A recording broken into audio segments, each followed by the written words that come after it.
கிறிஸ்தவர்களே, மிகவும் பிரியமானவர்களே, 2/5/2026 உங்களை சந்திப்பதில் மகிழ்ச்சி அடைகிறேன். வாருங்கள், ஒரு நிமிடம் நாம் ஜெபிப்போம். அன்பு தகப்பன், இன்றைக்கு அவருடைய பாதுகாப்புக்காக ஜெபிக்கும்படி என் தேவனுடைய சமூகத்தில் வருகிறேன். என் தேவனுடைய நிறைவான தேவனுடைய வாழ்க்கையில் இருந்து அற்புதத்தை செய்யும்படி நீ செய்தபடி ஜெபிக்கிறேன். எல்லா பொல்லாப்ப நாசமோச வலைக்கு விளைக்கிறவரை நீங்க பாதுகாத்துக் கொள்ளுங்க. உடைய நீதியின் வலது கரம் இவரை தாங்கி வழி நடத்த உடைய பிரசனமானது இவரோடு இந்த அற்புதத்தை செய்யட்டும். கிருபையினாலும் இரக்கத்தினாலும் இவரை நீர் முடிசூட்டும்படியாய் ஜெபிக்கிறேன்ப்பா. இயேசு கிறிஸ்து செந்தின பரிசுத்த ரத்தத்தை இவர் மீதும் குடும்பத்தின் மீதும் செய்கிற சகல காரியத்தின் மீது பூசுகிறேன். ஆகவே இந்த நாள் முழுவதும் மகிமையின் ஆசீர்வாதம் இவரோடு இருப்பதாக. உடைய நிறைவுக்குள்ளாக இவரை மூடி மறைத்து சகல விதமான நன்மையும் இவரோட வாழ்க்கையில் தாங்கப்பா.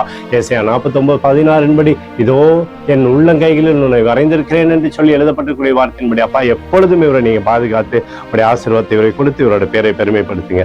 இயேசுவின் நாமத்திலே ஒப்புக்கொடு ஜெபிக்கிறேன் நல்ல பிதாவே, ஆமென். பிரியமான ஜெப பங்காளரே, ஒரு நிமிடம் நம்ம இந்திய தேசத்திற்காக ஜெபிப்போம். அன்பு தகப்பனே, 2/5/2026 தேசத்தின் நன்மைக்காய் ஜெபிக்கும்படியாய் உம்முடைய சமூகத்தில் வருகிறேன்.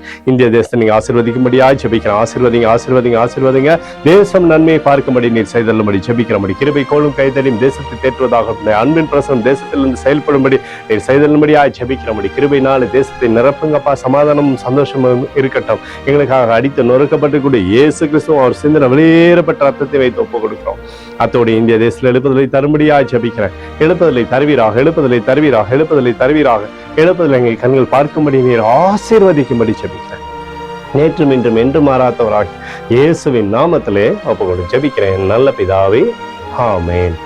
பிரியமான ஜெப பங்காளரே, ஆண்டவர் நம்மள ஜெபத்தை கேட்டிருக்கார். இந்த நாள் முழுவதும் கர்த்தராகிய இயேசு கிறிஸ்துவுக்குள் நீங்கள் வளரும்படி இந்த வாழ்த்தையை ஆசீர்வதிக்கிறேன். ஆமென்.